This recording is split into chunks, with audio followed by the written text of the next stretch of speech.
Shalom and welcome to another episode in our series called Picture This from Egypt. Already we've taken a look at the pyramids, but close by is the Great Sphinx. We're going to take a close-up view of this monument, this statue, in this episode.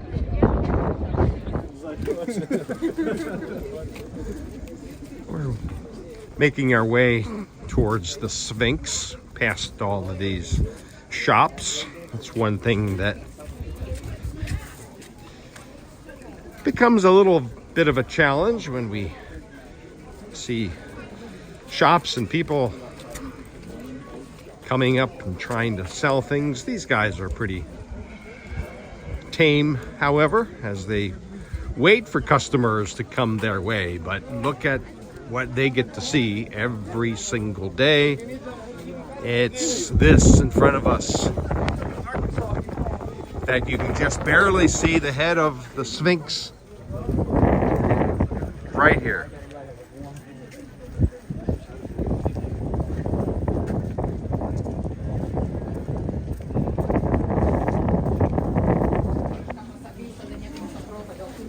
We're first entering this temple. That was located or positioned right next to the Sphinx. This was the embalming temple. And you can see the pillars here. Not as impressive as the pillars in some of the temples in Luxor, but quite impressive nonetheless. And what we're doing is walking up and getting our first peek at the Sphinx. But notice how large these stones are and how uniquely they are cut. There's hardly any distance between any of these stones or boulders within this temple.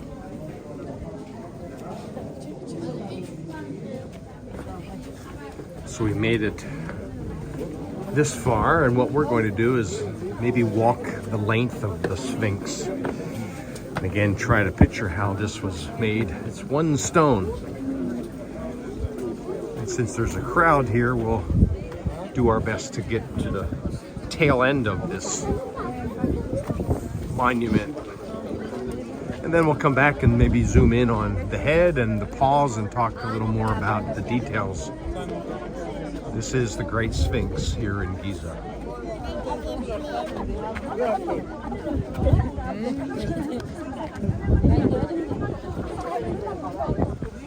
I'll make my way through the crowd here. There's the front part, the head, the paws. We'll take a look at that in a moment.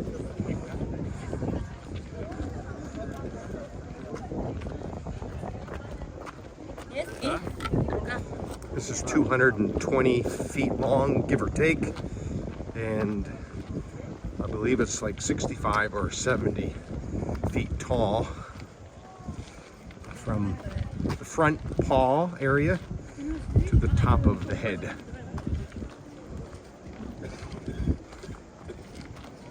Napoleon was here. I think it would have been something like 1798, give or take. Could be wrong about that date.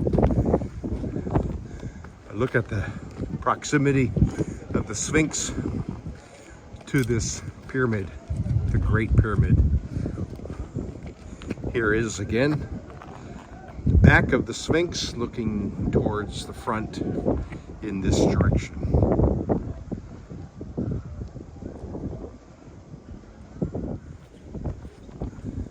I guess we can't really walk around the other side. So this will have to be our perspective of this tail end. But again, look at the proximity to this Great Pyramid and also the Pyramid of Khafre. This pyramid incidentally looks higher. It's actually not, but it's built on a higher point of this Giza plateau. see the top of that pyramid still has some covering left. The third pyramid is there in the distance.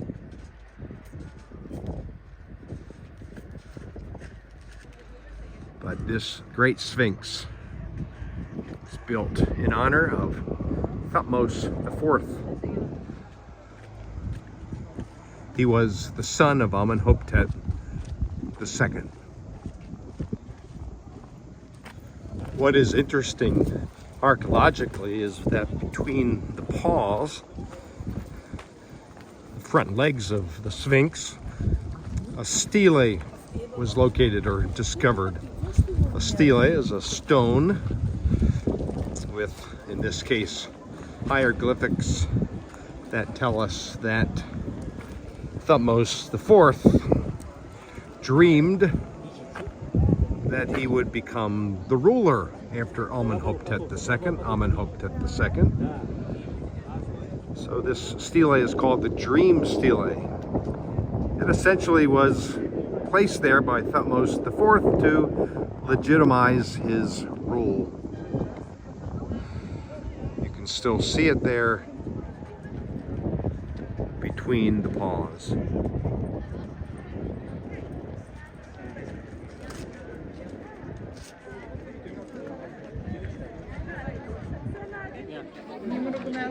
So as we bring this to a close, I hope you enjoyed this visit of the Great Sphinx here in Giza. Once again, behind me, the entire length, about 220 feet long, and it stands about 70 feet high. You want to come in the front and you want to put both your shoulders right there. Until next time, shalom.